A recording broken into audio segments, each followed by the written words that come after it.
സ്വാധീനങ്ങൾക്ക് വഴങ്ങാത്ത, സാക്ഷികളെ വിലക്കെടുക്കാൻ കഴിയാത്ത, കോടതിയെ സ്വാധീനിക്കാൻ കഴിയാത്ത ഏതു വലിയവനാണെങ്കിലും, ജോർജ് ബുഷാകട്ടെ, നെപ്പോളിയൻ ബോണപ്പാർട്ടാകട്ടെ, അലക്സാണ്ടർ ആവട്ടെ, ബെനിറ്റോ മുസോളിനി ആവട്ടെ, പോൾപോട്ടാകട്ടെ, ഏകാധിപതികളും സർവാധിപതികളും ലോകം അടക്കി ഭരിച്ചവരും പടച്ചറപ്പിന്റെ മുമ്പിൽ വരുമ്പോ ഈ ലോകത്തെ കിടുകിടാ നിറപ്പിച്ചവരുണ്ട്.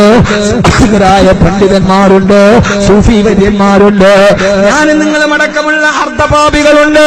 ആ സമയത്ത് അല്ലാഹുവിന്റെ പരമോന്നത കോടതിയുടെ മുമ്പിൽ ഹാജരായി നിൽക്കുമ്പോ ജഡ്ജിയുടെ പ്രത്യേകത ഏതെന്നറിയോ? മനസ്സിൽ കുറിച്ചിടണേ, വല്ലാഹു അസീസുൻ ദുൽഖാർ. അസ്മാഉൽ ഹുസ്നയിൽപ്പെട്ട അല്ലാഹുവിനെ കുറിച്ച് പറയുന്നൊരു വാക്കാണിത്. അല്ലാഹു ഗഫൂറാണെന്നതുപോലെ, അവനെ റഹീമാണെന്നതുപോലെ, അവനെ തന്ത്രജ്ഞനായതുപോലെ, അവന് കരുണാവാരിധിയാന്ന് പറഞ്ഞതുപോലെ, അവന് കരുണാമയനാന്ന് പറഞ്ഞതുപോലെ, അവൻ അടിമയോട് സ്നേഹമുള്ളവനാണെന്ന് പറഞ്ഞതുപോലെ അല്ലാഹുവിനെ കുറിച്ച് പറയുന്നൊരു വാക്കാണ് ഇത്. വല്ലാഹു അസീസുൻ ദുൽഖാർ. അല്ലാഹു മുഖം നോക്കാതെ ശിക്ഷണ നടപടി സ്വീകരിക്കുന്നവനാ.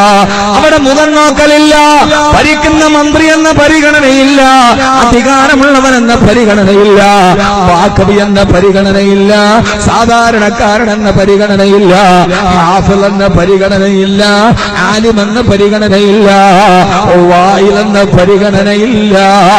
വലൈസ ലിൽ ഇൻസാനി ഇല്ലാ മാ സാ. അവനവൻ ചെയ്തതിന് അവനവന് തന്നെ പ്രതിഫലം കിട്ടുന്ന ദിവസം.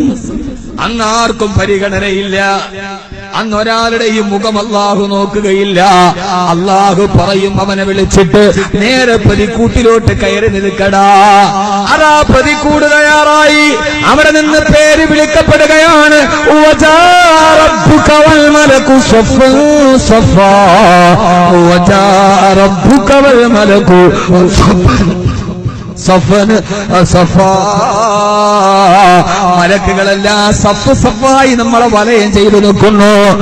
ആ സിംഹത്തിന്റെ കൂട്ടിൽപ്പെട്ട മാണ്ടകളെ പോലെ നമ്മളിങ്ങനെ വിറച്ചു നിൽക്കുമ്പോ അല്ലാഹു വിളിക്കും, മുഹമ്മദ് കബീർ എവിടെ? ഇവിടെ വാ, ഇവിടെ വാ. കോടതിയിൽ ഗുമസ്തം പേര് വിളിക്കും, അങ്ങനല്ലേ? കോടതിയുടെ അകമൊന്നും കാണാത്ത മുത്തക്കീങ്ങൾ അല്ലോ, നിങ്ങൾ വൈത്തുൽ മുഖദ്ദസ് മാത്രമേ കണ്ടിട്ടുള്ളൂ. കോടതിയിൽ അങ്ങനെയല്ലേ? ആ ഇന്നയാളുടെ മകൻ ഇന്നയാൾ ഹാജരുണ്ടോ? അപ്പോഴാണ് പറയുന്നത് ഹാജരുണ്ട്. നന്നായി ചിന്തിച്ചോ, ഇതിനപ്പുറത്തേക്കൊരു വാക്കു വേണ്ട. അപ്പൊ കോടതിയുടെ പ്രതിക്കൂട്ടിലേക്ക് കയറ്റാൻ പ്രതിയെ കൊണ്ടുവരികയാണ് കയ്യാമമിട്ട്. ആരാ കൊണ്ടുവരുന്നതാരാ? സൂറത്തുൽ കാഫിന്റെ ആയത്ത് നിങ്ങൾ കേട്ടോ. വജാഅതു കുല്ലു നഫ്സിൻ മഅഹാ സായിഖും വശഹീദ്. ഓരോരുത്തരെ പിടിച്ച് പിടിച്ച് അവനെ പ്രതിക്കൂട്ടിൽ കൊണ്ടുവരുന്നു. അവന്റെ കൂടെയുണ്ടാകും സായിക്കുന്നൊരു തൊളിക്കാരനുണ്ടാവും, ഷഹീദിനൊരു സാക്ഷിയുണ്ടാകും എന്ന് പറഞ്ഞാൽ റഖീബും അത്തീദും കൂടി എന്റെ സൈഡിൽ പിടിച്ചു വലിച്ചടച്ചോണ്ടവനെ പ്രതിക്കൂട്ടിലേക്ക് കൊണ്ടുവരും. റഖീബും അത്തീദും പിന്നെ വരുന്നത് പരലോകത്തെ കോടതിയുടെ മുമ്പിലാണ്. അവിടെ നിന്നെ പിടിച്ച് സായിക്കും കൂടെ ഒരു തൊളിക്കാരനുണ്ട്. തൊളിക്കാരൻ എന്ന് പറഞ്ഞാൽ സായിക്ക്. സായിക്ക് എന്ന് പറഞ്ഞാൽ ആരാ? സായിക്ക് എന്ന് പറഞ്ഞ ആരാ കുട്ടിയെ? നിങ്ങളെന്ത് ഗൾഫുകാരനല്ല? സവ്വാഖ്. സായിഖ് ഖാസ്. ഇസലൊക്കെ കാണൂലേ? സായിഖ് ഖാസ് എന്ന് പറഞ്ഞാൽ ഹൗസ് ഡ്രൈവർ. സവ്വാഖ് സായിഖ് എന്ന് പറഞ്ഞാൽ എന്താ അതിന്റെ അർത്ഥം? ഡ്രൈവർ. വജാഅതു കുല്ലു നഫ്സിൻ, എല്ലാവരെയും കൊണ്ടുവരും. മഅഹാ, അവന്റെ കൂടെ ഉണ്ടാവും സായിഖുൻ, ഒരു തൊളിക്കാരൻ. തൊളിക്കാരൻ എന്ന് പറഞ്ഞാല് പഴയ കാലത്ത് കണ്ടത്തില് ഇങ്ങനെ കാളയെ പൂട്ടണ കണ്ടിട്ടില്ലേ? കാളയെ പൂട്ടുമ്പോ പുറകിൽ നിന്നിട്ട് കാളക്കാരൻ ഇങ്ങനെ ഇങ്ങനെ അടിക്കും. അതാണ് തെളിക്കാരൻ. തെളിക്കാരൻ എന്ന് പറയും നമ്മുടെ നാട്ടിൽ. ഇവിടെ എന്താ പറയാ? കാളയെ പൂട്ടണ ആൾക്ക് കാസർഗോഡ് എന്തെന്നാ പറയാ? പൈലറ്റാ?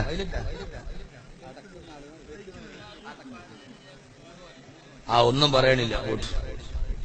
ഇവിടെ അദ്ദേഹത്തിന് മജ്ഹൂൽ ഹുസായിബ് എന്ന് പറയും.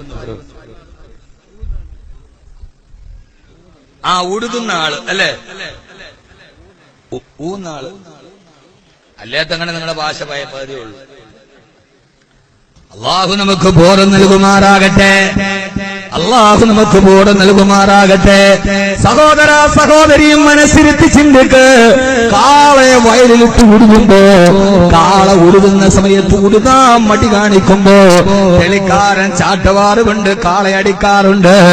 അതേപോലെ നിന്നെ അള്ളാഹുവിന്റെ പ്രതിക്കൂട്ടിലേക്ക് കൊണ്ടുപോവുകയാണ്. പടച്ചറപ്പിനെ കാണുമ്പോ, ഇടതുഭാഗത്ത് കത്തിക്കാളുന്ന നരകം കാണുമ്പോ, ഈ റക്കീബിനെയും അത്തീദിനെയും മുമ്പ് ഞാൻ നിങ്ങളും മുമ്പോട്ട് നടക്കാൻ സമ്മതം കാണിക്കുമ്പോ റക്കീബും അത്തീദും കയ്യിലിരിക്കുന്ന ചാട്ടമാറുകൊണ്ട് അടിക്കൻ കാളയെ പോലെ വലിച്ചു വലിച്ചു വലിച്ചു കൊണ്ടുപോയി പടച്ചറപ്പിന്റെ പ്രതികാരത്തിന്റെ നടപടി പോകുന്ന പ്രതിക്കൂട്ടിലേക്ക് നിർത്തുകയാണ്.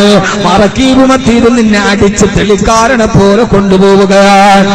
അള്ളാഹുവിന്റെ മുമ്പിൽ പ്രതിക്കൂട്ടിൽ നിന്നു അള്ളാഹു ഖഹാറായ റബ്ബിന്റെ മുമ്പിൽ, ജബ്ബാറായ റബ്ബിന്റെ മുമ്പിൽ, മുലൂക്കായ റബ്ബിന്റെ മുമ്പിൽ അള്ളാഹു ചോദിക്കും, നിനക്ക് ഞാൻ ആയുസ് തന്നല്ലോ, എന്ത് ചെയ്തടാ പറയടാ, എന്ത് ചെയ്തടാ പറയടാ, എന്ത് ചെയ്തടാ പറയടാ.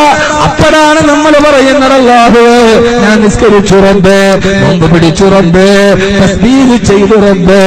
അല്ലാഹു പറയും, വേണ്ട വേണ്ട, നീ വെറുതെ വായിട്ടലക്കണ്ട, നീ ചെയ്തതെല്ലാം ഞാൻ എഴുതി വെച്ചിട്ടുണ്ട്. എവിടെ റക്കീബും അത്തീദും, എവിടെ FIR വായിക്കപ്പെടട്ടെ. റക്കീബും അത്തീദും ഞാൻ അവസാനിപ്പിക്കുകയാണ്. അല്ലാഹു പറയും, റക്കീബും അത്തീദും എഴുതിയ കുറ്റപത്രം എവിടെ? ആ കുറ്റപത്രം എടുത്തിട്ട് അല്ലാഹു കയ്യിലേക്ക് തരും. അല്ലാഹു നമ്മളെ കാക്കട്ടെ. ആമീൻ പറ. രക്ഷപ്പെടാൻ കഴിയില്ല സഹോദര, രക്ഷപ്പെടാൻ കഴിയാത്ത വിധം റക്കീബും അത്തീദും എഴുതിയ കുറ്റപത്രം കയ്യിലേക്ക് തരികയാണ്. ആ കുറ്റപത്രം വലത് കയ്യിൽ കിട്ടിയാൽ സ്വർഗമാണ്. ഫഅമ്മാമൻ ഊതിയ കിതാബഹു ബിയമീനിഹി ഫസൗഫ യുഹാസബു ഹിസാബൻ യസീറാ. വലത് കയ്യിൽ ഇത് കിട്ടിയാൽ അവൻ അല്ലാഹുവിന്റെ സ്വർഗത്തിലേക്കാണ്.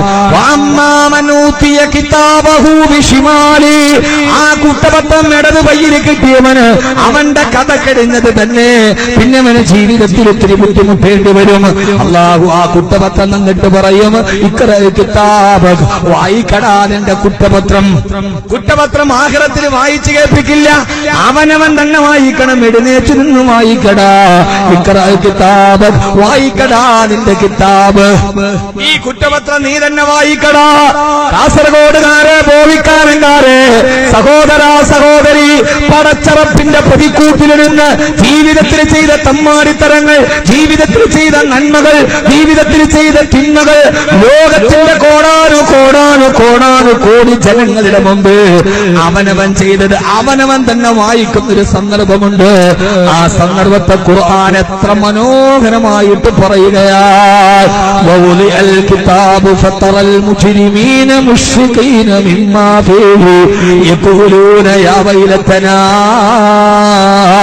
മാ ലിഹാദൽ കിതാബ് ലാ യുഗാദിറു സഗീറതൻ വലാ കബീറതൻ ഇല്ലാ അഹ്സാഹാ വവജദൂ മാ അമിലൂ ഹാദിറാ വലാ യദ്ലിമു റബ്ബുക അഹദാ. സൂറത്തുൽ കഹഫ്. അല്ലാഹു പറയാൻ സമയമില്ലാത്തതുകൊണ്ടാണ് പെട്ടെന്ന് ഞാൻ പറയുന്നത്. ഇതൊക്കെ ഖുർആനാണ്. ഈ ഖുർആൻ പറഞ്ഞതിന് സംശയമില്ല. താലിക്കൽ കിതാബു ലാ റൈബ ഫീഹി, ഈ ഖുർആൻ പറഞ്ഞതിന് സംശയത്തിന് അടിസ്ഥാനമില്ല. ഇത് ജിബ്രീൽ കൊടുത്ത വഹിയാണ് കേട്ടോ. വഉദിഅൽ കിതാബു, ഈ റഖീബും അത്തീദും എഴുതിയ കുറ്റപത്രം കയ്യിലോട്ട് കൊടുക്കപ്പെടുമ്പോ ഏത് പെണ്ണാണെങ്കിലും ആണാണെങ്കിലും അവനാ കിതാബ് തുറക്കലായി അവനത് വായിക്കാൻ തുടങ്ങുമ്പോ നെഞ്ചത്ത് കൈവച്ചിട്ട് പറയും, അല്ലാഹുവേ മാലി ഹാദൽ കിതാബ്, ഇതെന്തോരു ഗ്രന്ഥമാണ് റബ്ബേ. പ്രായപൂർത്തിയായത് മുതൽ മരിക്കുന്നത് വരെ ഞാൻ ചെയ്തത്, ഒളിഞ്ഞു നോക്കിയത്, ആരും അറിയാതെ ചെയ്തത്, അതാണ് ഞാൻ പറഞ്ഞത്. ഒറ്റക്കിരുന്ന് ചെയ്താലും റഖീബും അത്തീദും എഴുതി വെക്കുന്നുണ്ട്. ആരും അറിയാതെ കഞ്ചാവ് വലിച്ചത്, ആരും അറിയാതെ പലിശ മേടിച്ചത്, പഠിപ്പിച്ചത്. ഞാനല്ലാതെ മറ്റൊരാൾ അറിയാത്തത് പോലും ഈ ഗ്രന്ഥത്തിൽ കൃത്യസമയമടുക്കം എഴുതി വെച്ചിട്ടുണ്ടല്ലോ റബ്ബേ. മാലിഹാദൽ കിതാബ്, ഇതെന്തോ ഒരു കുറ്റപത്രമാണ് തമ്പുരാനെ. ചിലപ്പോ പറയാറില്ല, കേരള പോലീസ് പുതിയ ശിക്ഷ കിട്ടാൻ പഴുതുകൾ അടച്ച കുറ്റപത്രമാണ് തയ്യാറാക്കിയത്. പഴുതുകളില്ലാത്ത കുറ്റപത്രം തയ്യാറാക്കി അന്വേഷണ ഉദ്യോഗസ്ഥൻ റക്കീബും അത്തീബുമാണ്. അല്ലാഹുവേ, അവിടെ നിന്നിട്ട് ഓരോ ആണും പെണ്ണും വിളിച്ചു പറയും റബ്ബേ, ലാ യുഗാദിറു സഗീറത്തൻ വലാ കബീറത്തൻ ഇല്ലാ ഹിസാഹാ. ഞാൻ ചെയ്തു പോയൊരു ചെറിയ തെറ്റ് പോലും വിട്ടുപോയിട്ടില്ലല്ലോ റബ്ബേ. ഞാൻ കൊടഞ്ഞല്ലോ അല്ലാ, ഞാൻ പിടിക്കപ്പെട്ടല്ലോ അല്ലാ. പടച്ചവനെ, ഇത് ഖുർആനാണ് പറഞ്ഞത്. അഹമ്മദ് കബീർ നിലവിളിക്കേണ്ടി വരും, നിങ്ങൾ നിലവിളിക്കേണ്ടി വരും, അല്ലെങ്കിൽ നമ്മൾ രണ്ടു കൂട്ടരും നന്നായേ പറ്റൂ. ലാ യുഗാദിറു സഗീറത്തൻ വലാ കബീറത്തൻ ഇല്ലാ ഹിസാഹാ. ഒരു ചെറുതുപോലും വിട്ടുപോയിട്ടില്ലല്ലോ റബ്ബേ. അല്ലാഹു നമ്മളെ കാത്തുരക്ഷിക്കട്ടെ. കോടതിയിൽ കുറ്റപത്രം സമർപ്പിക്കുന്ന അന്നല്ലേ പ്രതിയുടെ മുട്ട് പറക്കുന്നത്, അന്നല്ലേ പ്രതിക്ക് ജാമ്യം നിഷേധിക്കുന്നത്, അന്നല്ലേ പ്രതിക്ക് ശിക്ഷ വിധിക്കുന്നത്.